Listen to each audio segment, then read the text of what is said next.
everybody, and welcome to Shakin and Not Stirred. We are back for our 20th episode today, and we will be covering Die Another Day here in just a couple minutes. Thank you for joining us. Tonight, we got some awesome pictures, some hilarious videos to share, and Adam has been waiting for this episode for a long time, so I can't wait to hear. How you doing, Adam? I am very well. That's good. That's good to hear. But yeah, I might not be in about an hour, but we'll see. That's what's crazy. This is our quickest turnaround here, and to say that we're covering the worst one that quickly says something about us. It says that we're dedicated to Mr. James Bond, and even with a not the best effort, which we're going to cover here in a second. It just, it shows that, we're dedicated. Well, they say it's through sickness and through health, and this is the sick part. That is true. I thought of you this past Sunday because I had Pluto on, and The Natural was on. And I could not help myself but watch The Natural. And, of course you could. And, Duvall's great in that movie. I never really focus in on his performance, but since the sad passing of his, just what he's doing in the movie, I thought was really awesome. I think it's just a great movie. We can't talk about it enough here. Well, what have you been? What are you watching then this week? Well, speaking of Duvall, and I mentioned it last week. Remember, I mentioned Open Range. Mm-hmm. Actually, that was oddly enough, like that weekend, last weekend, it was on. So I watched the second half of Open Range. What was that on? Did you know by chance? I was on. Something. It wasn't BBC America. Maybe it was AMC or something. I don't know what it was, but it was on. So I watched the second half of that, and then me and my fiance watched. I got her to watch Double Indemnity the other night, and she liked it. So she's starting to dig some of those older film noirs. So I got to figure out what I'm going to expose her to next. That's not going to scare her off. Other than that, I don't know if I'm really watching much. I'm probably going to go see I'm definitely going to go see the Peaky Blinders movie this weekend. Oh, is that coming out at the theater? I didn't realize it was at the March 6th. It comes out. It says select theaters, but I did look at Imagine in Portage, and it said it was going to play, unless I was given false information. But if it is there, I'm going to go watch it. Otherwise, I'll play Netflix. Are you interested in seeing The Bride? Not really. I was just curious. It's one of those things where if it's streaming, I might watch it, but it's something I'm going to go out of my way to see. Yeah. Curious. Always curious to see what your thoughts are on some of these movies that are coming out. But you'll have to let us know how that Peaky Blinders movie is. I bet it will be pretty good. I hope so. I was telling Yumper earlier, I forgot that the Oscars are coming up so quickly. It's crazy. They're just right around the bend. Which is great because TCM always has this, 31 days of Oscar throughout March. So I always love that because you can see some awesome movies on there. And it's perfect because Bronwyn is starting to get into some of these older movies, like I said, with me. So these are a lot of good ones for her to be exposed to that may make her a little more willing to be open-minded about watching some older films. She never really was before, so I was careful. Like I said, we watched the first two Thin Mans together. She liked Casablanca. She did go to the theater and watch Dial M for Murder with me last summer, I don't know if it was last summer. It's probably maybe the year before.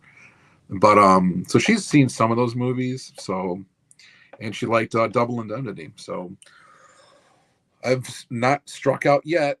I'll see what I can. I think I think I'm going to have her. I was telling her the other day. I think I'm going to have her watch Network next. I think she'll like Network. Ooh, that's a good one. I think she will dig that. She would definitely dig Network, and definitely your power of movies is definitely once you start really digging into these, she'll realize that whatever you're putting on is pretty much going to be pretty awesome. I think. Well, as explained during the movies, I just want to kind of explain to her. I hope that doesn't annoy her too much. I'm sure it does a little bit, but why I particularly like this or what I like about that. That's what I do with Katie all the time. Yeah, they love it. But I'll pause it so she's not missing anything. Sometimes I'll talk and she'll be like, I didn't hear what they just said. I'm like, oh crap! So I'll rewind it. So I'll pause it like, just saying blah blah blah blah blah. It's like the meme of the guy mansplaining to the girl at the baseball game, like holding her and telling her everything. That's kind of, I feel like I'm doing that sometimes. So trying to avoid that, but yeah, definitely. And also, I was going to say is today I was able to sneak in a 1968 Best Actor winning film. Do you know what movie I'm talking about? 1968 Best Actor. He won Best Actor. This is the film. It's a person's name in the title. oh, I don't even know. 1968. Cliff Robertson. Charlie. Oh, You ever watch Charlie? yeah, I've seen Charlie. You know what though? I haven't seen that in probably. I have not either. It was on YouTube, and we just read Flowers for Algernon, and I was like, "Oh, this movie's PG." And dude, the kids sat there and watched it today for 40 minutes, and we're into it. We're going to watch the second half tomorrow. But You know what? I saw that movie. It. Oh God, I was so young. I was still living at home. That was like probably the time Die Another Day came out. That's probably the time I saw that movie. Yep. It's been worth that long. a rewatch if you get an opportunity. Dude, I haven't thought about that movie in forever. So we watched Flowers for Algernon, and I was like, "What about Charlie?" And then I was like, "Oh, he won Best Actor." I forgot about that. And then we were watching it, and it's actually the way it's directed and him, and it's a pretty good movie, and it's good foreshadowing of a lot of movies that came after. But definitely check that out. But here we are tonight, covering our 20th James Bond film, Die Another Day. Yes. I'm shocked that they actually had another day after this movie. Well, they didn't for a while, but yeah, I mean, I can definitely tell you that this was it felt like Bronson's end. I don't know if he could have did another one after this one. He wanted to. I could be wrong on that though. No, he wanted to do another one, but they wanted to go in a different direction. So I think they realized how this much they just absolutely fucked this one up. And The World Is Not Enough, I thought was fairly decent. I've never seen a Bond movie probably drop off a cliff from one to the next like this one. But also, like, that brings in the Craig era, and it goes, Casino Royale is so good that it goes right back up. So it goes from the bottom of the barrel to one at the top of the.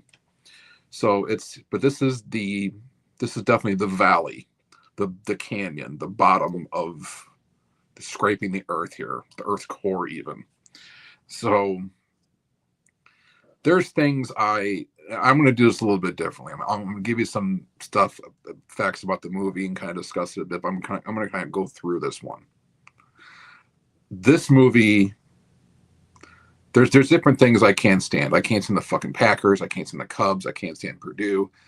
I love James Bond, and I cannot stand this movie. It was a chore watching it. I watched Never Say Never Again like 2 weeks ago, and I can tolerate that better than this. There's a couple of reasons why. One, it's just a bad film. Two, it didn't need to be like this. They kind of forced this to be bad. It was the 40th anniversary of James Bond. Dr. No came out in 1962.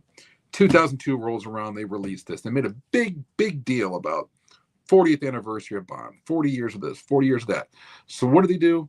They try to cram in as many homages, and I'll go over some of them. I'll spare you some of them, because they do an homage in pretty much every movie.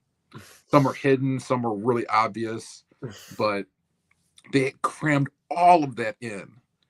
But the runtime of this, I think it was like 2 hours and 12 minutes, so it's not a short film. No. It doesn't quite feel that long, but there's nothing redeeming about this film. Like, usually I can be like, you know what, at least this performance is good, or at least this. It's like, dude, there's nothing I can look at. There are parts that are tolerable. Let's just put it that way. Some parts. Everything else is bantha fodder. The opening sequence. The opening sequence is okay. Like, I don't mind that. Because I watched the opening sequence and I'm like, I'm ready to go like this. Watch me. What's he talking about? Dude, it goes off the rails. Some of this shit. Like, this is like a poor man's Moonraker. Like, it's like camp at its worst. Like, Moonraker's fun, It's a fun watch. I can watch it anytime. And it's outlandish, but it's fun. This is outlandish and horrifying. Now, Pierce Brosnan didn't do anything wrong in this film. I don't think he did anything wrong. I don't think his acting was bad or any worse or anything like that. It was just unfortunate he was kind of put in this position. This was his last film. He didn't, whether he's your favorite Bond or least or whatever, he didn't deserve to go out like this.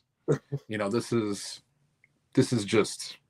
Well, that's the thing. It's like unfair. It's again, it's a script problem. It's a big script problem. And we'll get to it in a second here because I got a video. But his whole long hair beard thing, really. And there's something else with that too. So first of all, oh God, okay. Let me start here. The budget in this movie was $142 million. The budget was ridiculous. So you would think there was nothing wrong with any of the effects in this movie, any of the camera work or anything like that. And it might as well have been shot in 1990. And I'm going to get to this scene in a minute because that chick in the middle, who I do love Madonna, but she gives me this is the moment in Bond that enrages me more than anything. It's an irrational hatred, but it is a hatred. But I'll get to that in a second. Domestically, this movie killed. It did almost 161 million between like US and Canada. Worldwide, it did just under 432 million. It was the biggest grossing Bond movie ever up until this point. Now, Casino Royale, which was the next one, would usurp this. But up until this point, this was huge. And I understand why, because it was Bond 4th anniversary. And Bond was still huge because World Is Not Enough was pretty decent. All the Brosnan films had shut up, Gerbs. All the Brosnan films did very well. This one did very well. So you box office wise, Brosnan murdered it, man. So it's so sad that he had to go out this way. The first mistake they made in this too, amongst many, was the only parts that were cast in this film up to a month before they started filming were the regulars. Okay, so you had Pierce Brosnan, Judi Dench, Samantha Bond, John Cleese, and that's about it. And maybe a few others, but like that was all those kids. They didn't know who the villain was going to be. They didn't know who the main Bond girl was going to be. They didn't know who the secondary Bond girl was going to be. They didn't know anything. That's crazy. So they asked a couple different guys to do. There was rumors that like they asked Tony Scott if he wanted to direct this. They wanted John McTiernan to direct it. They wanted Ang Lee to direct it. They wanted Martin Scorsese to direct it. But thank God he stayed away from it. And then John Woo, which if they would have said this movie was directed by John Woo, I would have believed it. Because there's a lot of stuff in here, the way the camera work is and the speed ramping. Broken Arrow and stuff like that. Oh, yeah, the speed ramping they did in this film with the shots like is very John Woo-ish, and it's terrible. But because John Woo directed the second Mission Impossible. Yep. And that's a pile of pig shit too. So, but no, sorry, no offense to John Woo, whatever. But anyway, so anyway, this movie has a lot of press to it coming in between all the junkets, all the previews, all the trailers, the multiple trailers they did. It looked exciting. It did. They got Halle Berry, coming off of actually during the filming of this, she accepted her Oscar for Monsters Ball. Oh, I didn't know so she's coming off of Monsters Ball, and like Swordfish. So she's pretty big right now. They got her into this Bond movie. It's like, all right, you got Halle Berry in there. And then this is Rosamund Pike's first film, period. And she was probably the brightest part of the whole movie. And she her first scene that she even filmed was when she was talking to Judi Dench in M's office. How daunting is that for a first-time actor, Pretty daunting. And she was fine. She was fine for the most part. Brosnan was fine. Halle Berry is unbearable. I could listen to Denise Richards more than I listen to Halle Berry in this movie. And it's because she did. I mean, it's almost like she didn't even really try that much. The writing, like you said earlier, you mentioned the writing on this. It's just awful, dude. And I really couldn't just get past. Like I didn't. Whenever she was on screen, I was just like, God damn, dude. She was. It was almost like she was an albatross. Now, do you feel this way in like other movies, or just this movie with her? Or like, do Just you this think she movie. I don't did? have anything against Holly Berry. It's just this film. So, but that's the thing. Like, I like Halle Berry in general. This film, I hated her guts. I like Madonna in general. This film, I hated her guts, and she was only in the movie for 2 minutes. Mm-hmm. So, but this movie was basically homage after homage after homage. But I want to get into just the movie itself. What I want to do with this one is kind of go through the film. It opens in North Korea. North Korea. It was actually in there's Bond surfing in with a couple of double O agents, and that was really filmed off of Maui. They did that. None of this was in North Korea for real, obviously. I don't think I have to tell anybody that. He comes in. He's bringing diamonds in for this colonel in the North Korean army, and basically he gets caught, being busted as a double O by the henchman and Zhao. And some of the guys in this movie, I'll mention Colonel Moon, the North Korean colonel, is played by William Lee, who you might know him from, he was in Wolverine, or not Wolverine, he was in The Wolverine, I should say. And Zhao was played by Rick Yoon, who is probably best known for, he was the bad guy in the first Fast and the Furious movie. I forgot his name in there because I tried to forget that movie altogether. But he was the bad guy in that movie. So those are basically your two heels to start this film. And the opening sequence is all right, whatever. Things blow up. There's a chase on hovercrafts over minefields, which is pretty cool in a way. And then Colonel Moon goes over a waterfall. You think he's dead. But like I say all the time, if you don't see a guy's body, he's actually dead. He's probably not dead. And that's another thing about this movie. This movie is the most predictable Bond movie I've ever seen. Of all Bond movies. All these reveals were just like, you already knew what was going to happen before it happened. So you knew Moon wasn't dead. So anyway, they capture Bond in North Korea. And I really wish he would have just told that story. Anyway, so they capture Bond in North Korea, and he's basically tortured for 14 months. Yeah. So what happens to him? He grows a beard, long hair. Inexplicably, he does not lose any weight. Doesn't lose any weight.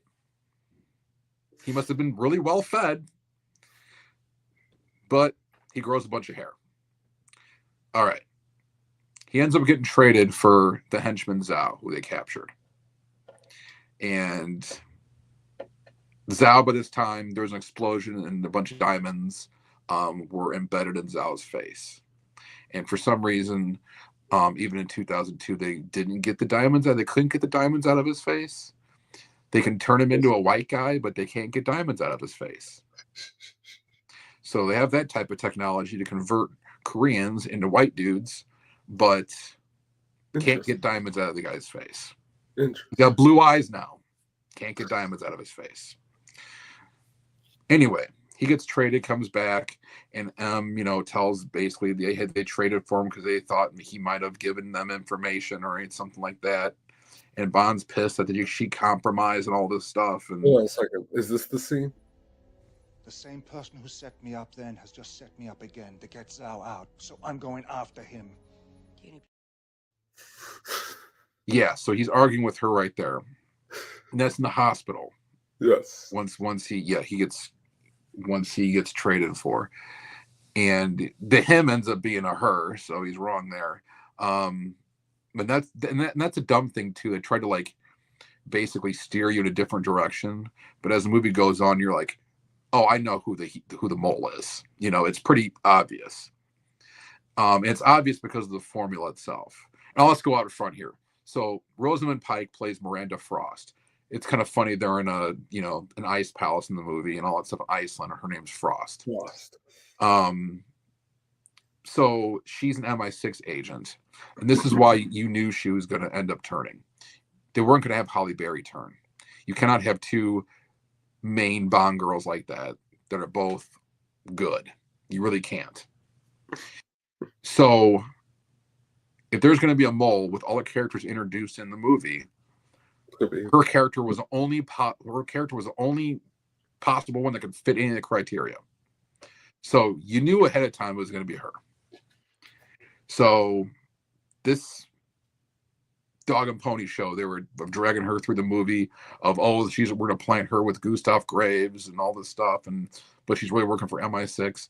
Dude, we knew where that was going. Getting to Gustav Graves too.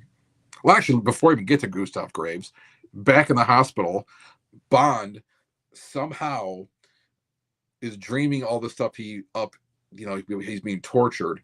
His heart rate lowers for some reason, even though anxiety or something like that actually raises your heart rate to high levels. His, apparently, he can control his and drops like 44 beats or something a minute. And they're like, all of a sudden, he's crashing. And then they start tending to him all of a sudden, like, he snaps. They're like shocking him and he snaps back, and all of a sudden he's like taking everything off and like getting everyone, it's like, dude, come on. Doesn't happen like that. Yeah, that's medically not possible. And I am not a doctor, but I know that you can't do that. So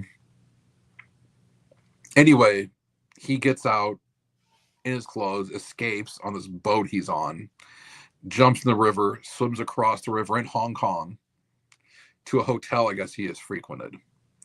And he meets a Chinese, an agent there who doesn't know that Bond knows he's a Chinese agent, but he obviously knows who James Bond is. So he gets in there and shaves and gets all bonded up. And he's looking all good, like Pierce Brosnan again. And he leaves eventually and starts going for, he's going to go after Zhao. Because he's trying to find out who the traitor was and everything. And so he's going for Zhao. He finds out Zhao's in Cuba. So he goes to Cuba. Finds Zhao there. First he finds Halle Berry. Halle Berry comes out of the water, and BB did not have the role or the type of role that Miranda Frost did. She was not a plot piece like Miranda Frost was. Count. But anyway, so he's in Cuba. Halle Berry emerges from the water. The whole thing, she comes out, does all the slow motion, and the water. It's just a overly perfect shot. And then she comes out with a dagger in her, on her side, just like Honey Rider from Dr. No. There's another homage right there, and that was a very obvious one. She looked good, yeah. She looked damn good coming out of there. Comes up there. Of course, they bang immediately. And Bond says he's an ornithologist and he's looking for birds, which actually Ian Fleming got the character James Bond. I guess the original James Bond that he was thinking of, actually, I think was an ornithologist or something like that. That's where he got the name James Bond from. But that's like another homage to kind of Ian Fleming. But anyway, he catches up with Zhao. Zhao's going through the whole treatment of basically turning himself into a white guy. And he escapes. He sees Halle Berry chasing him too. And later on, we'll find out, Halle Berry's actually working for the NSA, not the CIA, but the NSA. And which I thought was kind of an interesting little thing they did. Then he escapes, and Bond comes back to England, and basically meets up with Judi Dench again, who admits, you're kind of useful now. What does he have on this? That scene's okay. That scene between Bond and M is probably the best scene in the movie. That's normal. It's a normal Bond film of those two going back and forth. Surfing wasn't there? What's that?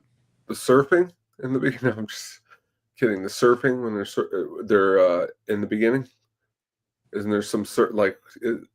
Wasn't it? No, am I in the wrong? No, they're surfing in the beginning. Yeah, what? There is, right? Yeah, when they got to North Korea. Yeah, it looks ridiculous is my point, was my point And here. that's not the most ridiculous looking thing. Okay. So the surfing later will be even more ridiculous. But you see the surfing right there. The top two is from the beginning of the film. The bottom one is toward the end of the film, where we are just in an area of what the fuck. And for 2002, the CGI and the budget they had, there's no excuse for that. There's also that's the problem I have. When Halle Berry in Cuba, when she jumps off that building, that backdrop looks more like a green screen than anything. Like it's the most fake looking thing. And I'm like, how does this look so awful? I look so forward to seeing this movie. I watched this movie down in Bloomington. I was visiting friends down in Bloomington, Indiana, and we were at IU and went to a theater and we watched the movie. And usually when I watch a movie, even after I watch it, even if I don't like it that much, I'm looking for reasons to like it, or be like, you know what, that wasn't, or that was. Usually when I first watch a movie, it's better than I think. Then as it goes like later on, I like it less and less and start poking holes in it and things like that. This movie I didn't like immediately. It was the only Bond movie I watched. No, I take that back. I didn't like Spectre or No Time to Die all that much either. But like this one, I just couldn't stand. I was like, I can't believe they did this, you know. And at this point, we didn't know if Pierce Brosnan was going to be done or not. So I was like, oh, I hope they make another one that's going to be better than this. They did, but not with him. Anyway, so after, you know, Cuba and all that stuff, he goes back to England and he's investigating a guy named Gustav Graves because for some inexplicable reason, Zhao's got this little bullet on it, like a neck, like a chain around his neck or something with diamonds in it. Why is he carrying that around? I have no idea. No clue. But it had, like, you know, the engraving of Gustav Graves in it. Would you get one of these right here?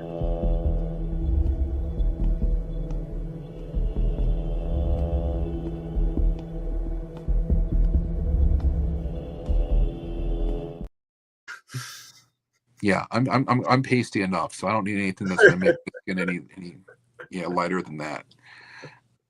But spoiler alert, Gustav Graves is Colonel Moon, and Colonel Moon's undergone this treatment for a long time now, and for some reason, his treatment also gives him a perfect English accent.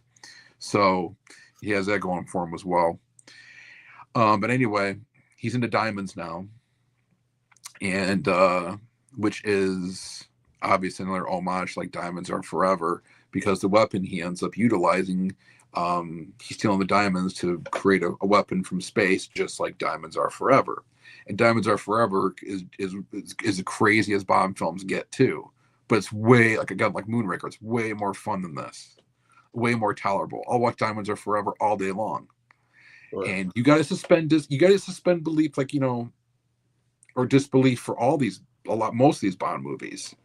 But like this one, you just, like, you look at it, like every scene, you're like, dude, no. But anyway, he meets up with Gustav Graves Gustav Graves is in I forget exactly what it is, but it's like a health club or anything like that.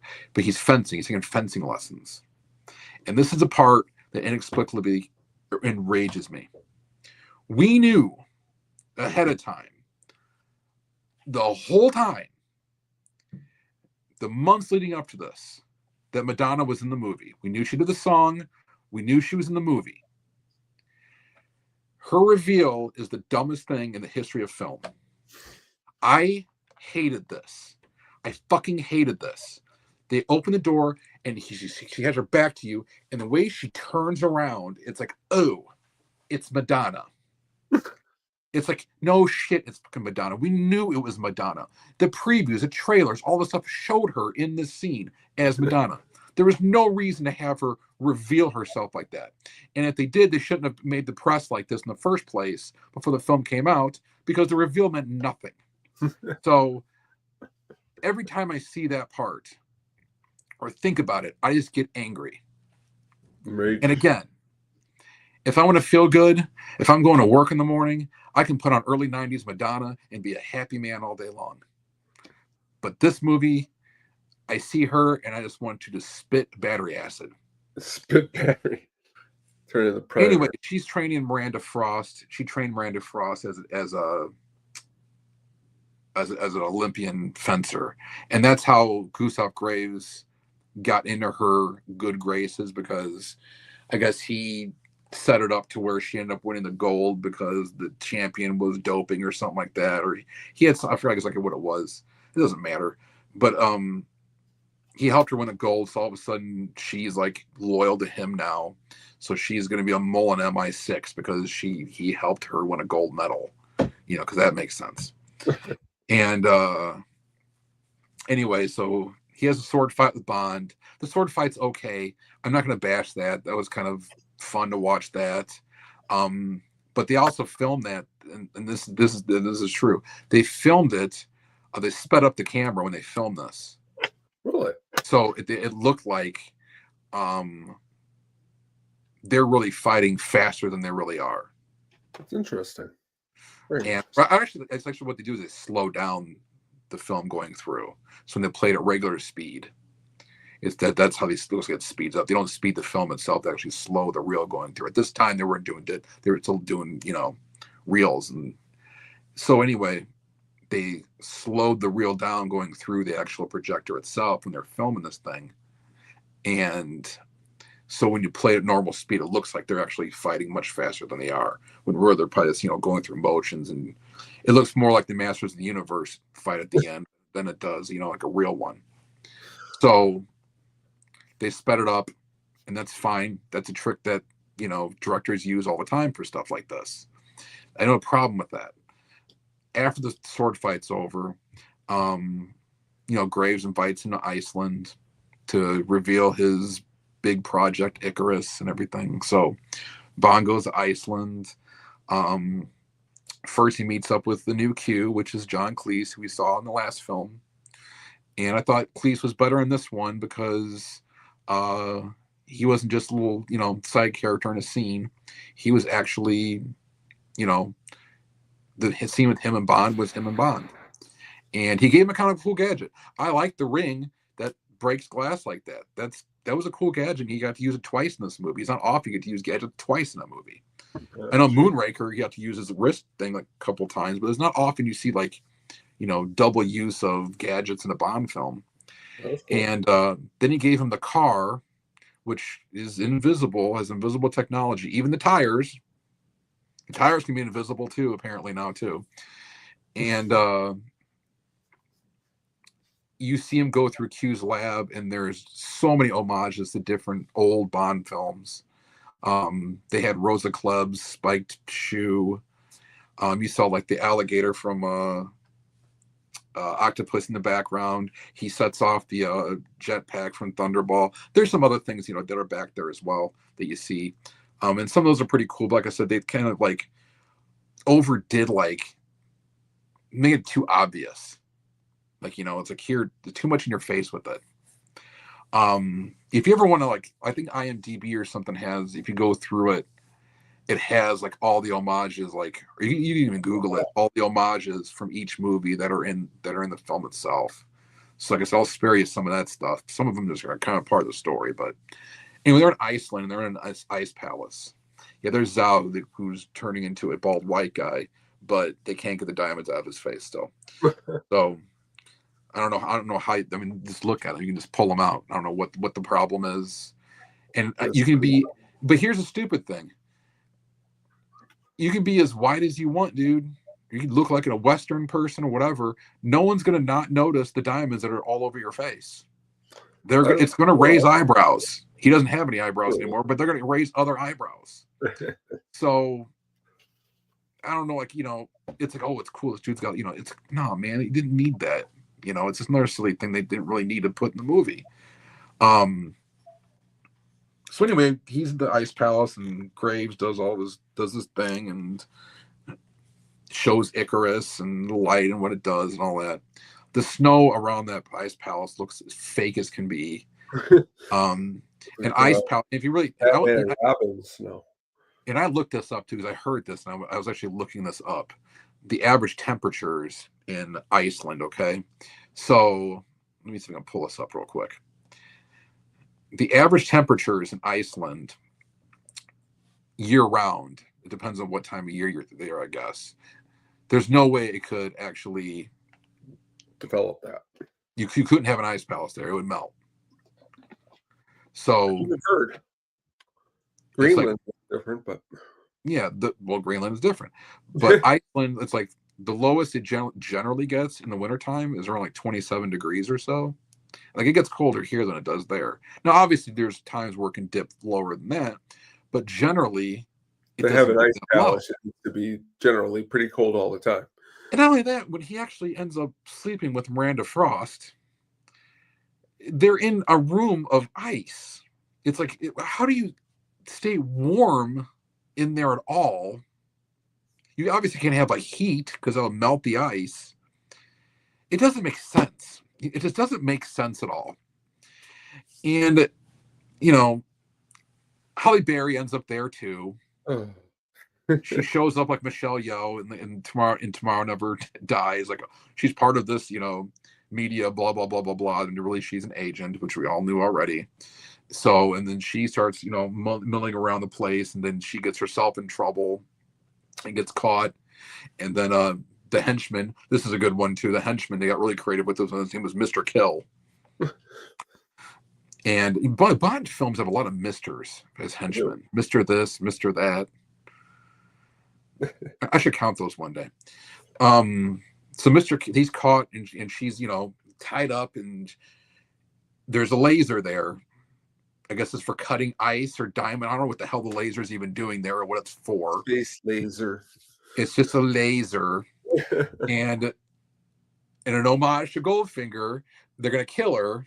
And he has the laser doing. And instead of just having the lasers do anything like that, I'm going to go slowly in so someone can come and see. And she's like, like this. And then Bond gets in there, and he ends up fighting Mr. Kill, but he hits some, I don't know. All he did was like hit one button, the laser, and the laser goes into crazy mode. And it's going all over the place. Doesn't hit anybody, of course. It just doesn't hit anybody. That's the weird part. And she's flipping all over this thing, and it's just such a chaotic scene.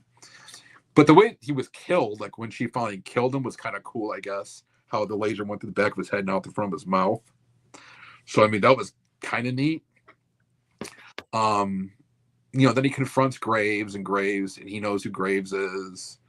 And before that, you see Zhao come meet Graves for the first time since Korea. And it's like when you see Zhao come in, he looks like a Sith Lord coming like behind him. He's got this cloak on and this thing. I thought the Emperor was there.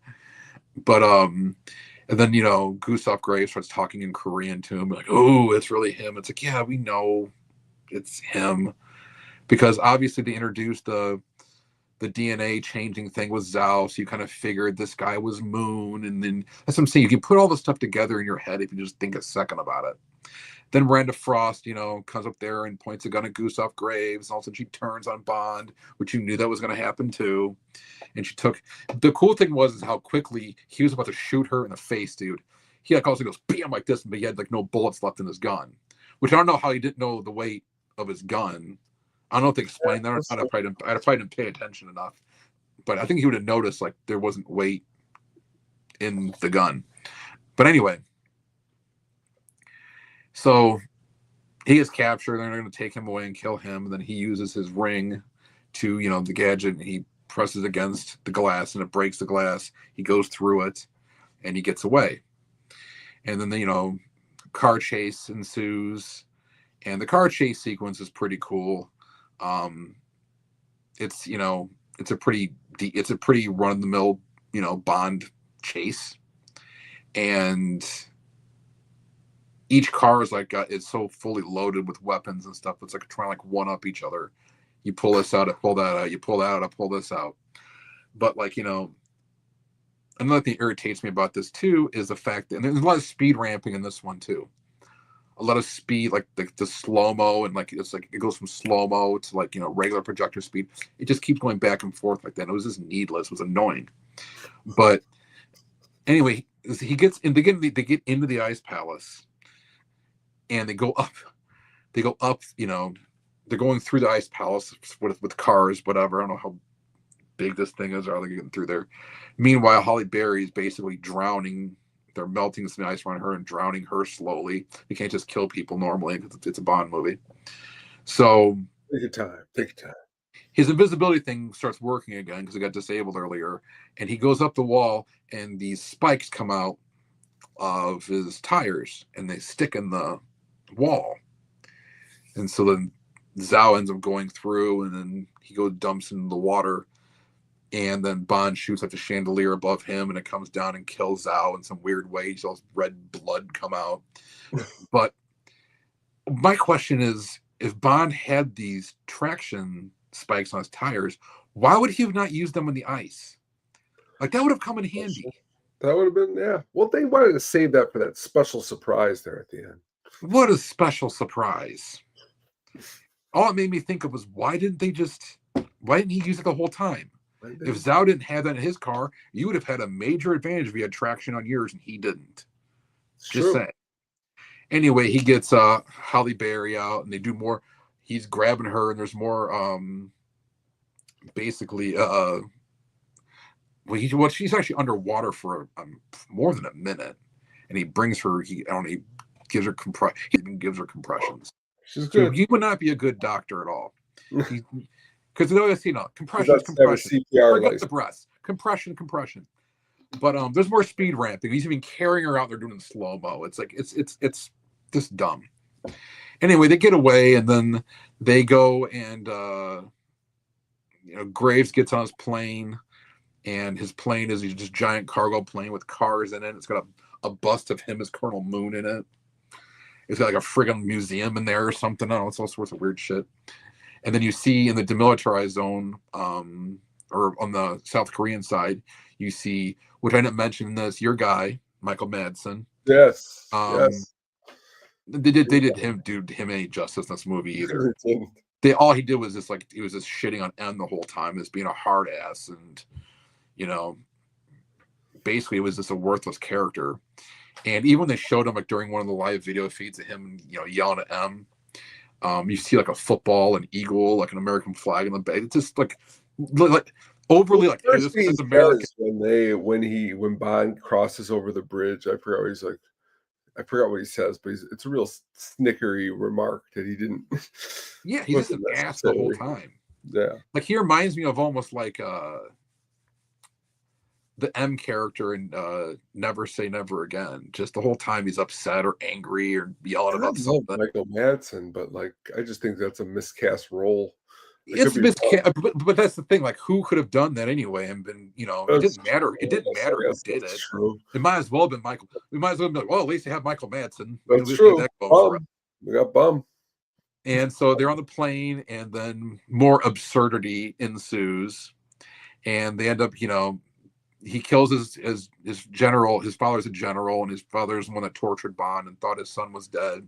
And Graves reveals himself to his father as Colonel Moon, and finally his father believes him, I guess, but then kind of condemns what he's trying to do, because he's going to use the Icarus weapon to basically destroy the whole demilitarized zone and go through South Korea, and no one can stop it. The Americans and British seem like the Americans launched a missile into space towards this weapon, and the weapon just shoots it out. So I'm like, okay, well, kind of like Moonraker is basically the same type of thing. And they have a laser that can, block any missile attack or whatever. But anyway, so Icarus is like, going through, I don't know why it's going so slowly, but it's going very slowly, destroying all these landmines, I guess. That's what they're trying to do. So you can actually march troops into South Korea instead of just, using Icarus to basically destroy South Korea without any troops really involved. Smart. But before, actually, I jumped ahead. Before that was the Bond parachute surfing scene, where Icarus was chasing him in that speed vehicle he was on before he even had the race against, or the fight against Zhao. And then he goes over the edge, and for some reason the Icarus doesn't catch up to him. He's just there hanging on the edge. You would think the weapon would just keep going over, but it just doesn't. You just don't see it anymore.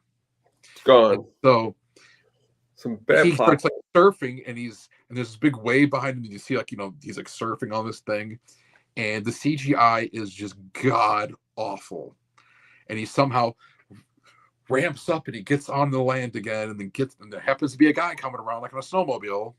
This happens to be over there, and he kicks the guy off there, gets a snowmobile, gets back, and that's when he has the chase against Zhao. But that aside, on the plane now, Graves reveals his lovely suit that he has on, and it's the most ridiculous looking thing ever. He looks like he looks like RoboCop, and I don't know why he needs all this. It's almost like he has like a power glove on, like a Nintendo power glove. He has all these things like in gadgets and stuff. I'm like, dude, you were operating this thing on a panel in the first place, like on a pad. Why do you need this whole like suit to do everything? There's a suit. That's from the Museum of Science and Industry. I did take a picture of that, and I felt ill doing it, but I did it anyway. But Doesn't really laugh for yours. the best part is that it's over the North Korean outfit. Mm-hmm. I thought that was kind of cool. They did that. That's cool. That is cool. I even like the sketch on the wall. Yeah. So like, but that's so ridiculous. Like this is a modern. Didn't fit it, but like 2002. You just like when I remember when I first saw this in the theater, I'm like, what the fuck is that? Like, what are you doing? You can just control it. Excuse me. You can have a damn Nintendo controller in front of you to control it if you wanted to, or whatever you want to do to control it, a joystick type thing. You don't need all this stuff. And this stuff is also going back to the whole Sith Lord thing. All of a sudden, you have Force lightning with this, and it's purple, so he can shock people with it. And after he kills his father by shooting him in the plane, which they said in Goldfinger, you don't want to use a gun like that in the plane because that can blow a hole in things.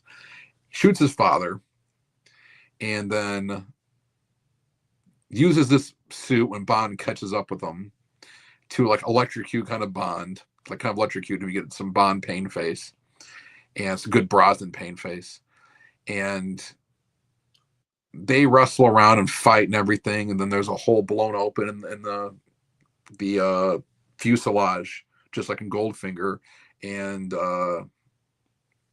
people are sucked out.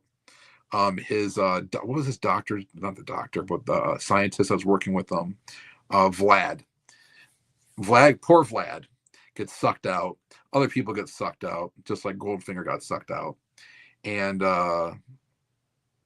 but obviously Bond and Graves are still holding on to things, and then the pressure balances out, and they continue fighting. In the meantime, Halle Berry has caught up with Rosamund Pike, so Jinx and Miranda Frost are fighting, and it was just like the fight, whatever. She does this backflip off the wall, which was okay, whatever. And then Miranda Frost makes this line saying can read your every move, and then she ends up stabbing her in the chest with like I forgot what book it was. I don't know if it was a Bible or some other book or something like that. And then of course Halle Berry has to deliver the line, "Read that, bitch." She says it like that. It's just like, dude, seriously, like. And then Bond ends up Graves gets the best of Bond through the electrocuting him through the suit, but doesn't disable him apparently. And then Graves has a parachute and he throws one out, and Bond pulls the other parachute and it sucks Graves out kind of the fuselage. He's hanging there. And then Bond delivers a dumb line, or he's like, "Time to face my destiny," or whatever. Then Bond's like, "Time to face gravity." And this has nothing to do with gravity. He gets sucked into a jet engine. He's not falling. It has something to do with gravity itself. But again, the writing is just brilliant. So Graves gets chopped up in the jet engine. Meanwhile, this plane is going through the beam that Icarus is going through. So the plane's all just jacked up and like destroyed, but still flying okay. Holes in it everywhere, but it's okay because Halle Berry and Rosamund Pike are fighting. Toby Stevens and Pierce Brosnan are fighting. So obviously the plane's got to stay up. So it stays up. through, and it goes through the beam. It doesn't even just go by. It goes, with all this is going on, it goes through the Icarus beam. Doesn't destroy it. Doesn't take it down or anything. And no one dies. Like it's unbelievable. I'll make it. So anyway, they have to escape, and of course, Jinx is like, she's like, oh, we're going down together. And Bond's like, not yet. We're not finished yet, type shit.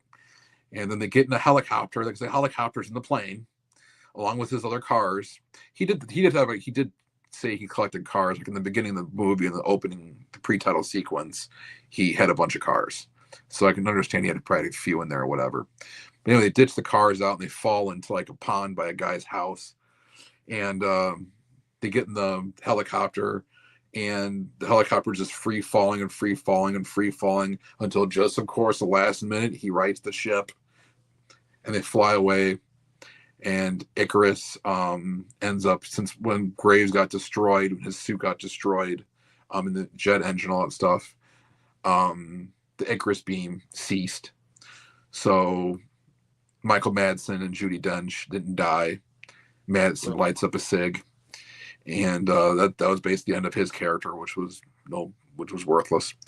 But and then you have the end scene in the movie. You have Moneypenny using the virtual reality thing that Bond was using earlier in the movie, and she ends up kissing and making out with Bond, and he puts her on the desk, and it's not happening.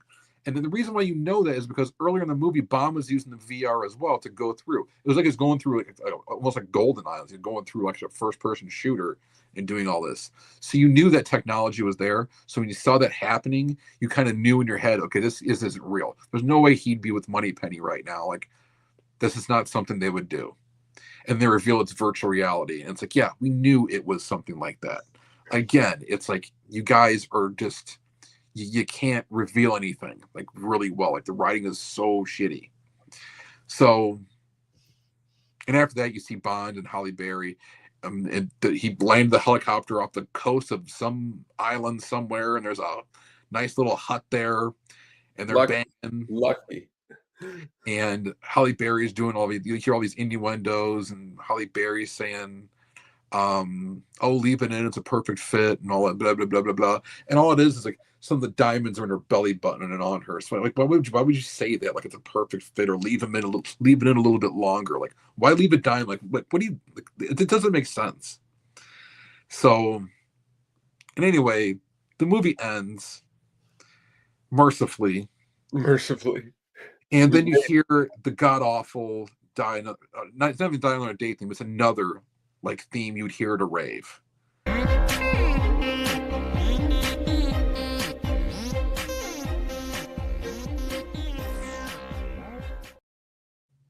Yeah, it's terrible. It is the worst Bond song.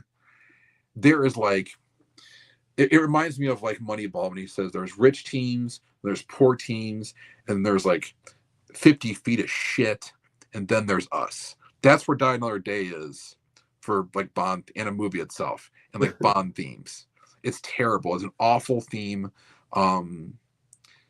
David Arnold did okay with the score through the movie. It wasn't really that bad because the Die Another Day theme wasn't really integrated into the soundtrack or anything like that, or the score, like World Is Not Enough was. Did you like the opening credits?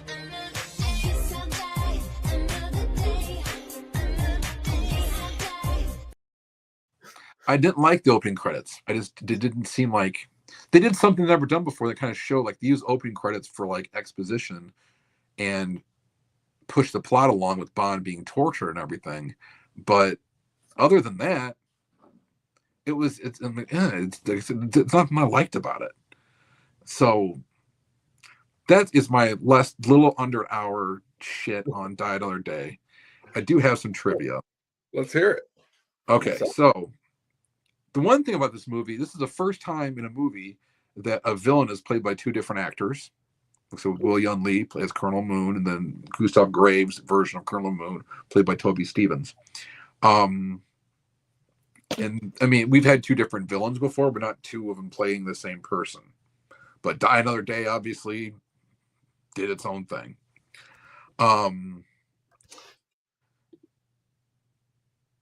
what was the other one besides the homages? I mentioned a couple of those. So if you want to check out the homages, like I said, you can Google them or IMDb them or something. There's a bunch of them in there.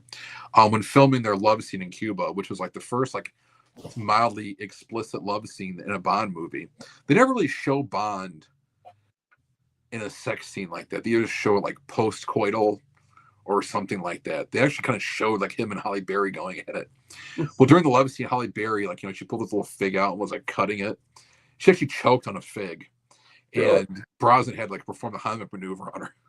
That's funny. And then to make matters even worse for Halle Berry, debris from one of the from like a smoke grenade got in her eye during the filming, so she required like a 30-minute operation to remove the debris from her eye. So on top of this awful performance, she had to deal with those things as well.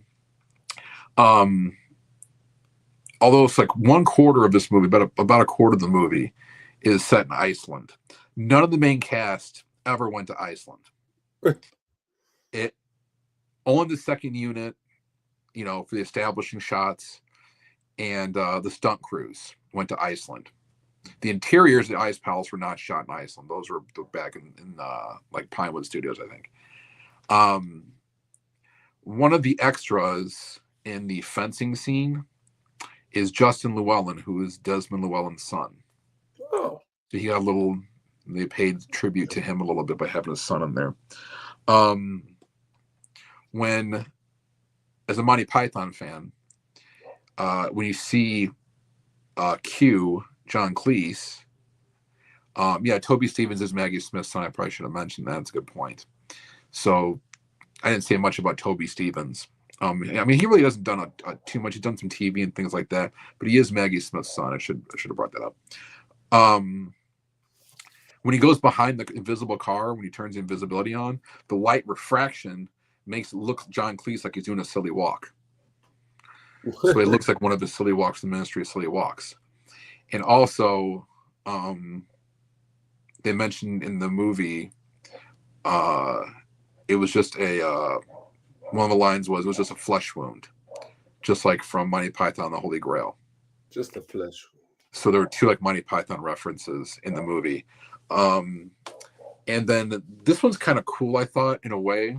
It's kind of sneaky. So the 40th anniversary is known as your Ruby anniversary. Mm-hmm. And so the hotel that he visits in Hong Kong towards when he escapes the doctor in the boat and he gets to Hong Kong, it's called the Rubyon, Rubyeon Royale Hotel. So Ruby's for 40th anniversary of Bond. Eon is the production company that releases James Bond, Eon Productions. And then the Royale at the end obviously was an homage to Casino Royale, which was, the first Ian Fleming Bond novel, in which they made, the 1967 version with like David Niven and shit like that. But like, I don't think they're paying homage to that. I think they're paying more homage to Ian Fleming's first book. But I thought that was kind of cool. They called it the Rubyon Royale Hotel. The Royale part's kind of easy to, see, but like the Rubyon, you don't think of like Ruby 40th. I don't know what gems or what anniversaries or. No, I wouldn't think that either. And the Eon production, they put Eon there for Eon Productions. Is kind of cool. So, but yeah, this movie was terrible. It should just be put down like a sick dog, and just put in a grave, shovel over it, never to be seen again. But however, believe it or not, I do own the movie. Ooh. But to my credit, it's on DVD. To my credit, or I should say in my defense, not to my credit. In my defense, I did not buy this for myself. I don't know who bought this for me, but someone did. Like a Christmas gift or birthday or something like that. Gerbs, if it was you, I'm sorry. But and it was bought at Best Buy for $19.99. It is a 2-disc. Oh, I remember that special edition. Yeah, it's got all sorts of like commentaries that I never bothered listening to because the movie pissed me off so much I didn't care what they had to say. I don't want to hear what the director had to say about this because he did such a terrible job. This director, by the way, he did Along Came a Spider, which wasn't bad. That was an No, okay movie. But he also did Triple X State of the Union, that's a bad movie. and that's a bad movie. And The Edge, which I didn't like The Edge very much. I know some people did, but like Is this I the wasn't one really. with Baldwin? Yeah, Yeah, I didn't. yeah. I'm saying it's. So that's the guy they said, let's of all the directors I mentioned earlier, let's have this guy do it. So it was thrown together. It was a very chaotic, and it just was terrible, but it raked in the money. And For speaking sure. of that, I got something for you over here. So I was going through some old stuff and I found this old magazine that I think was my father's from November of 1979. The magazine was called Monsters. And I look and I flip this magazine over and Oh, it's look at that. new James Bond movie, Moonraker, right here. You mail this in, a once in a lifetime coupon, and you are going to get a James Bond Moonraker poster. I'm gonna send it in for you from 1979. No, I don't think it's there anymore, but that'd been cool. I mean, feel free to send me the Moonraker movie poster. That's fine.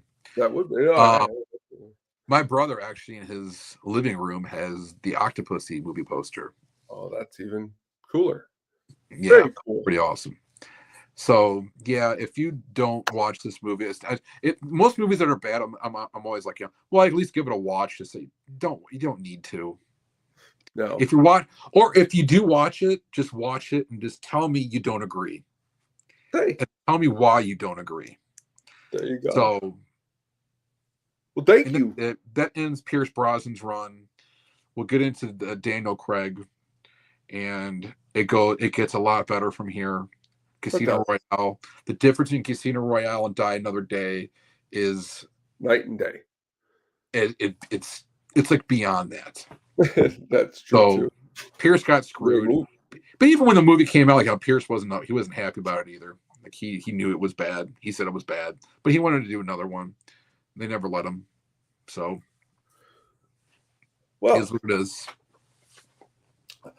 That was an amazing deep dive into the 20th entry into the James Bond series, Die Another Day. Please, in the comments, tell us what you thought. Tell us what you thought about the movie. Always curious to hear what you're thinking of. Tomorrow night, we are officially back. At the Show is back. We've got movie theories. We've got some sad passings we're going to be talking about. Obviously, Robert Duvall.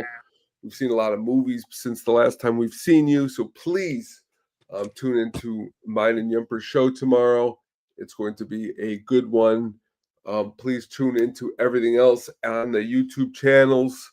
Go back and listen to me and Adam.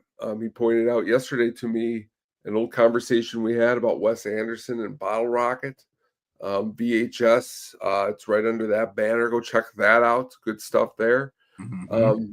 But next Thursday, as you hear, we'll be back with a better James Bond entry, which is Casino Royale. So please. I promise you, it is a much better entry. Oh, it is. That opening is amazing. Yeah. Cannot wait to talk about that. So we will see you next Thursday. Take care.